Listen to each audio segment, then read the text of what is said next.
Eu diria aquele ditado, né, que a minha avó dizia que é quando a farinha é pouca, meu pirão primeiro. Então, o que os americanos estão fazendo nesse momento, apesar de trazer desafios para a indústria brasileira, é exatamente entender essa geopolítica econômica global, as ameaças que isso estão trazendo para a economia local e estão se defendendo. Olá, eu sou Isabel Mega e este é mais um episódio do EsferaCast. Nosso convidado de hoje é o diretor global de comunicação, marca e relações institucionais da Gerdau, Pedro Torres. O EsferaCast recebe Pedro Torres, ele que é diretor global de marca, comunicação e relações institucionais da Gerdau. Pedro, muito obrigada por conversar com a gente. A gente tem como ponto de partida nesse bate-papo uma reflexão que eu queria fazer com você sobre custo Brasil. Ainda é um dos principais entraves para a gente ter uma indústria que seja de fato competitiva. O que vocês vislumbram de medidas urgentes que poderiam ser adotadas já de antemão para que de fato a gente tenha uma melhora de ambiente? Primeiro, prazer estar aqui contigo e no evento da Esfera tão prestigiado, e debatendo temas como esse do custo Brasil, que é super estratégico para o desenvolvimento do nosso país. Eu acho que tem medidas sim que podem ser tomadas, né? Eu acho que pela primeira vez na história o custo Brasil ele foi precificado pelo Movimento Brasil Competitivo. Nós estamos falando de um custo Brasil acima de $1 trilhão. Realmente é um desafio enorme que a gente carrega de competitividade internacional. E eu diria que assim, duas oportunidades que a gente tem de curto prazo. Uma, ela está sendo tratada nesse momento, que é a reforma tributária. Mas mesmo a reforma tributária, a gente sabe que ela não foi a necessária que a gente precisava para o país, mas ela de fato ela já melhoraria muito, principalmente a previsibilidade de fazer negócios no Brasil. E a outra questão é investimento em infraestrutura. Hoje o Brasil investe 2% do PIB em infraestrutura, e a gente sabe que para que a gente possa ter uma infraestrutura compatível para o desenvolvimento dos negócios, a gente precisaria que o país estivesse investindo pelo menos 4% do PIB. Então, essa realocação da forma da gente investir e destravar o Brasil, acho que são medidas de curto prazo, com ações que podem chegar sim a médio e longo prazo, mas são decisões que precisam ser tomadas agora, porque senão a gente daqui a pouco vai estar de novo discutindo ações que precisam ser tomadas e que muitas vezes elas demoram muito para acontecer. A Gerdau é uma das maiores indústrias do país, já atravessou vários ciclos econômicos, né? O que falta ao Brasil para construir uma política industrial de longo prazo, uma política que dê previsibilidade, que foque em produtividade? Olha, a Gerdau tem 124 anos de história. Então é uma história de empreendedorismo brasileiro raro, de uma família brasileira que iniciou seus negócios com uma pequena fábrica de prego em Porto Alegre em 1901 e de fato passou por todas as grandes crises e desafios do mundo, não só do Brasil, todas as grandes guerras mundiais, gripe aviária, gripe espanhola. Então assim, uma empresa que aprendeu a ser volátil com o tempo. E acho que, voltando à tua pergunta, né, do que a gente precisaria para poder fortalecer o Brasil, é um país que está se desindustrializando muito rápido, né? Hoje a indústria ela corresponde a pouco mais de 20% do PIB, e isso vem caindo de forma muito rápida. Países como os Estados Unidos demoraram muito mais para que a indústria perdesse espaço no PIB para outras economias, como serviços, né, e comércio. Isso é muito preocupante, porque a gente sabe que um país em desenvolvimento, uma coisa é um país já desenvolvido, ter uma mudança no seu panorama, isso pode travar o futuro do nosso país, né? A gente tem algumas oportunidades, no nosso caso muito específico, como é que o governo olha a concorrência desleal de outros países, como por exemplo a China, que hoje consegue colocar o aço no Brasil a preço mais barato do que o minério de ferro, mais barato do que o nosso custo, o que torna inviável a nossa competição. A gente não está falando aqui de uma concorrência leal onde a gente não seja competitivo. Nós temos dos portões para dentro o estado da arte e custos para competir com qualquer país do mundo. Mas hoje a indústria do aço sofre muito, exatamente porque a gente tem uma sobrecapacidade de aço na China, que a gente sabe que é uma economia que não é de mercado, é uma economia estatal, que subsidia as suas empresas, lutando e trocando empregos brasileiros por empregos chineses. Então eu acho que esse é um diálogo que a gente tem estruturado com o governo federal, o governo tem ouvido, né, a nossa conversa, já tem adotado algumas medidas, mas ainda insuficientes, para que a gente possa, e até corrigindo a palavra, não proteger a indústria nacional, mas defender a indústria nacional. Quais seriam essas medidas? E o que está, de fato, ali sendo colocado e que vocês encontram uma receptividade também do governo federal? Olha, o que o mundo inteiro está fazendo. O mundo inteiro está entendendo que essa é uma concorrência desleal, entende a indústria de base. Aqui eu represento a indústria do aço, mas tem outras indústrias como estratégicas para os seus países e estão fazendo realmente um trabalho de defesa e de taxação dessa importação.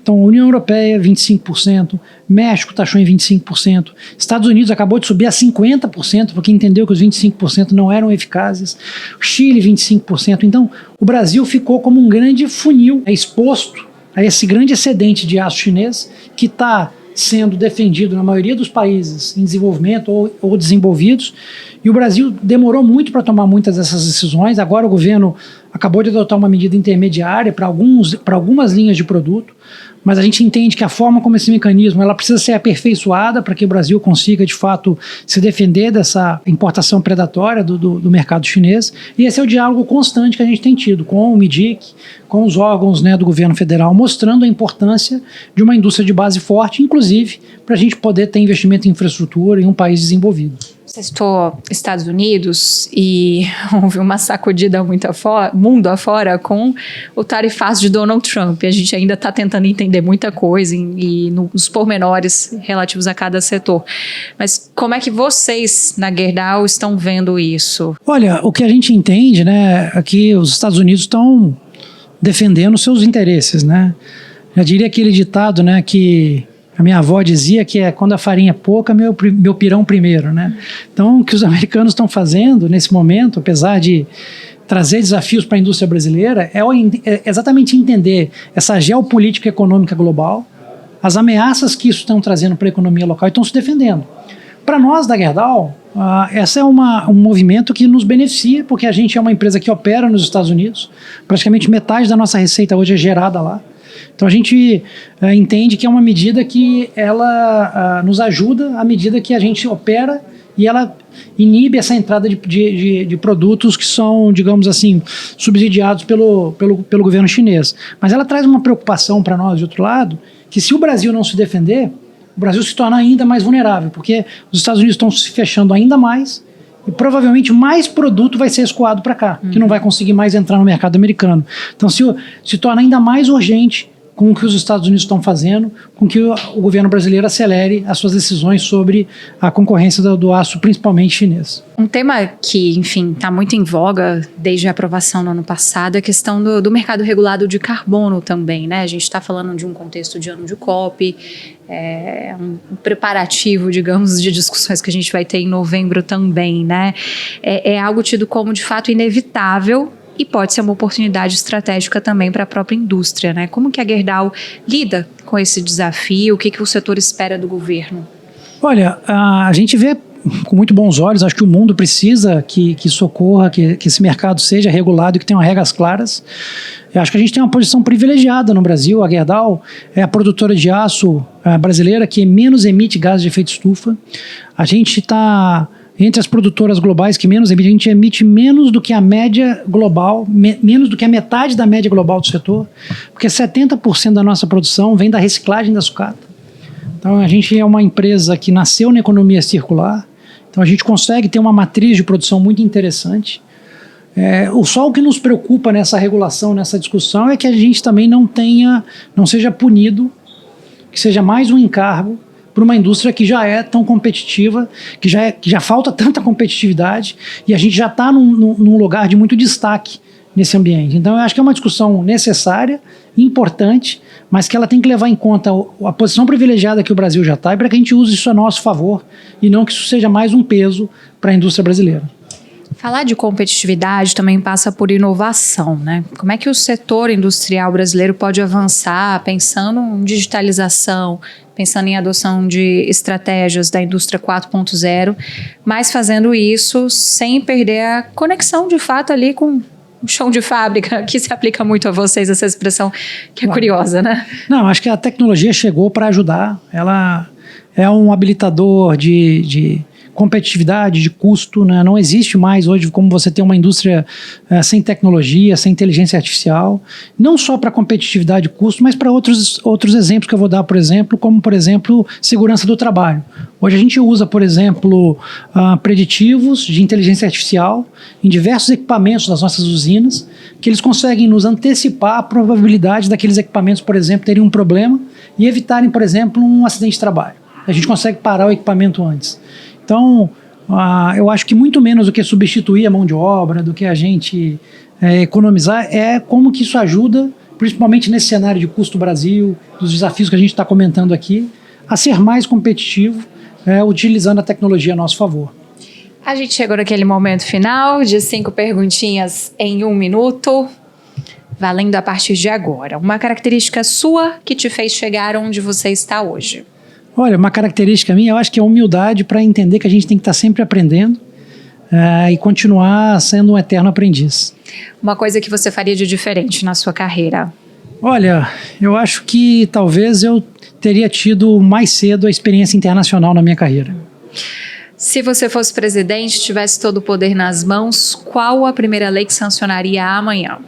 Olha, educação de qualidade e igual para todo mundo. Qual o principal desafio do Brasil em uma palavra ou uma frase? Eu não tenho dúvida que é a educação. A educação é o fundamento, é a base que vai transformar a nossa sociedade para resolver todos os demais problemas. Sem ela, a gente não vai trabalhar na infraestrutura, no transporte, enfim, tudo que nos cerca, que a gente precisa das pessoas capacitadas e com conhecimento devido para a gente melhorar o país. Quem é a figura brasileira que mais te inspira? Olha, são várias, né? Mas eu vou aqui puxar a sardinha para Gerdau. Eu vou citar o Dr. Jorge Gerdau, que é um empresário, que é um ícone do Brasil, que muito mais do que ter liderado a Gerdau e transformado a Gerdau nessa empresa que a gente tem tanto orgulho no Brasil, foi um empresário estadista que olhou para o Brasil, fundador do MBC, do Movimento Brasil Competitivo, que soube entender o papel do empresário muito além dos próprios muros das empresas. Muito obrigada por acompanhar mais um episódio do EsferaCast. Não se esqueça de nos seguir neste e em outros canais. Os links estão aqui na descrição. Até o próximo.